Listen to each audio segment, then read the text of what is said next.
ये जो आप तस्वीरों में देख रहे हैं, ये और किसी का नहीं, जो ये आलीशान भवन है, ये अमन साहू का है। जो गैंगस्टर अमन साहू है, उसी का ये घर है। लेकिन उनके पिता का कहना है कि ये जो भवन है, ये जो आलीशान भवन है, इसमें अमन साहू के अपराध का एक भी पैसा इसमें नहीं लगा है। उनका कहना है कि ये भवन जो है, उनकी कमाई से बना है, उनके पिता का कमाई से बना है और इसमें अमन साहू का अपराध का एक भी पैसा इसमें नहीं लगा हुआ है। ये जो आलीशान भवन है, इसको देख के लगता है कि ये लाखों रुपए का भवन बना हुआ है और इसमें जैसा कि अमन साहू इतना बड़ा गैंगस्टर था और इसको देख के लगता है कि कहीं न कहीं अमन साहू का अपराध का पैसा इनमें संलिप्त है। लेकिन अमन साहू के जो पिता हैं, उनका कहना है कि इसमें अमन साहू का अपराध का एक भी पैसा नहीं लगा है। ये जो आप भवन देख रहे हैं, ये आलीशान भवन है, आलीशान भवन बनाया हुआ है। ये आलीशान भवन जो है, ये बुंडू स्थित मतवे गाँव में बना हुआ है, जो उनका पैतृक गाँव है। पहले आप ये वीडियो देखिए कि उनके पिता क्या बोल रहे हैं। कि अगर अमन साहब से अर्जित संपत्ति है तो आप निधड़क उसको सहयोग जब्त कीजिए। लेकिन मैं 30 साल से बहुत कड़ी संघर्ष करने के बाद एक मकान बनाया, सरकार की कांटा खटक रही है कि आप इतने पैसे, तो मैं वो भी दिखा दूंगा। 40 साल से हमने बिजनेस किया, हर बिजनेस में मैंने कड़ी संघर्ष किया। तो आपका जो मकान है, आप जो मकान बनाए हैं, तो सरकार का कहना है या पुलिस प्रशासन का कहना है कि वो मकान के पीछे अमन साहू का हाथ है। हाथ है, हाथ है, वही बनाया। तो बनाया, ठीक है, किस पिता ने बनाया, किसके लिए बनाया? बेटे के लिए बनाया। तो अब तो बेटा मेरा ही नहीं तो घर किस काम की है? किस काम की है? संपत्ति अर्ज देने से नहीं, उसको कोई यूज करना चाहिए नहीं।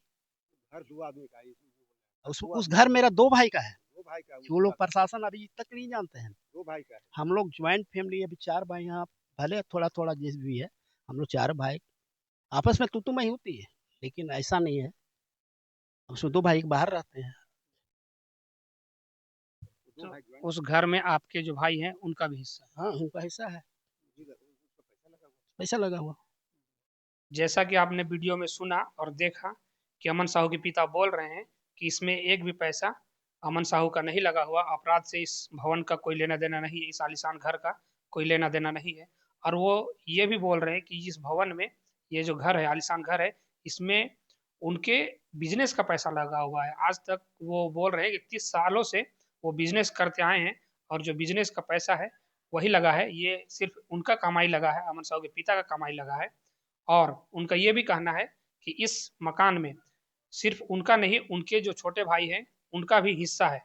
इसमें उसके छोटे भाई का भी पैसा लगा हुआ है। इसमें अमन साहू का इस घर से कोई लेना देना नहीं है। अमन साहू का अपराध से, जो अमन साहू अपराध से जो पैसा कमाते थे, उसका इस भवन से कोई लेना देना नहीं है। इस भवन का निर्माण जो है, उसके पिता करवाए हैं, जैसा वो बता रहे हैं। और इस भवन में उसके भाई का भी पैसा लगा हुआ है। और जो अमन साहू का छोटा भाई है, अमन साहू कुल 3 भाई है। जो बड़ा भाई है वो इंजीनियर है, अमन साहू बीच का है, मतलब मझला है। और जो छोटा भाई है वो अभी जेल में है। वो जो छोटा भाई है, वो भी टेरर फंडिंग के मामले में जेल में है। जैसा कि अभी आप वीडियो में देखेंगे कि उसका पिता बता रहे हैं कि जो छोटा भाई है, अमन साहू का छोटा भाई, वो टेरर फंडिंग के मामले में, टेरर फंडिंग वो होता है जिसमें पैसा का लेन देन होता है, पैसा का आदान प्रदान होता है गैंगस्टरों के द्वारा। वही टेरर फंडिंग के मामले में वो जेल में है। और अमन साहू के पिता बता रहे हैं कि उसको फंसाया गया है। जैसा आप वीडियो में देखिएगा, आप पहले ये वीडियो देखिए। अब आपके जो छोटे बेटे हैं जो अभी जेल में हैं, उनके बारे में क्या उन पे आरोप है? उनको 5टा आरोप है टेंडर फंडिंग का, और उन्होंने टेंडर फंडिंग का सहयोग किया। हो सकता है बच्चे में नादानी में कुछ गलत हुई, भाई का, सभी दुनिया का भाई को बचाने के लिए किया होगा, हम नहीं कह रहे हैं। तो क्षमा लायक, उसकी मिनिमम जो सजा है, क्षमा लायक मौका दिया जाना चाहिए। उसकी साहब लाइफ को खत्म ना किया जाए।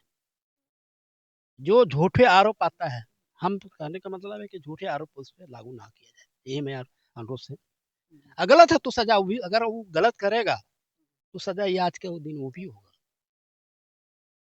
आपका कहना है यदि वो गलत किया है, अगर वो अपराध में संलिप्त है, तो उसको न्यायालय द्वारा सजा मिलना चाहिए, उसको छूट नहीं मिलना चाहिए। लेकिन उसको एक मौका भी मिलना चाहिए कि वो मुख्यधारा में लौटे। लूट मिले, मौका मिलना चाहिए। फर्जी मुकदमा उसमें दर्ज नहीं होना चाहिए। यदि अगर उसमें जो मुकदमा दर्ज है यदि वो फर्जी है तो उसको उसमें बेल मिलना चाहिए या फिर उसे बरी करना चाहिए। हम ना किसी इंसान या किसी आरोपी को फर्जी मुकदमा दें, उसके लिए बहुत सा कोर्ट का कानून से प्रतिक्रिया माता पिता को गुजरना पड़ता है। आप न्यायालय तो कागज किस देख कर फैसला करते हैं, वो तो देख के नहीं, वो जो लिखा है उसके हिसाब से फैसला होता है। और उसी से समय कट जाता है, उसका जीवन का समय जो है भटक जाता है।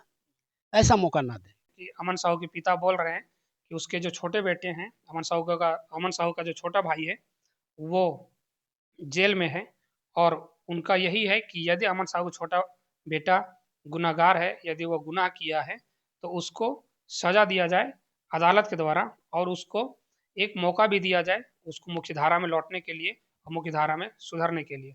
अमन साहू के जो पिता है उनका कहना है यदि उनका छोटा बेटा यदि गुनहगार है तो उसको न्यायालय के द्वारा उनको सजा दिया जाए और एक सुधरने का मौका भी दिया जाए ताकि वो मुख्यधारा में लौट सके और वो अपना जो आगे का जीवन है वो अच्छी तरीके से बिता सके। उनका यही कहना है यदि वो गुनहगार है, यदि वो अपराध में संलिप्त है, जैसे अमन साहू संलिप्त था, अमन साहू तो एक गैंगस्टर था, यदि उसका छोटा बेटा अमन साहू का भाई है यदि वो अपराध में संलिप्त है या अपराध में वो किसी भी प्रकार से वो दोषी पाया जाता है तो उसको सजा दिया जाए और उसको एक मोहल्लत भी दिया जाए ताकि वो मुख्यधारा में लौटे, अपना जो आगे का जीवन है वो अच्छे से बिताए, शालीनता से बिताए, अपराध से वो दूर हो जाए।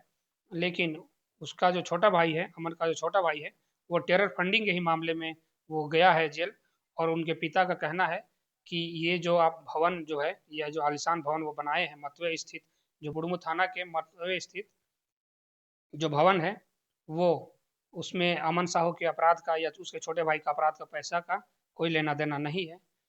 आप बने रहिए हमारे साथ और देखते रहिए झारखंड एक्सप्रेस 24/7 न्यूज।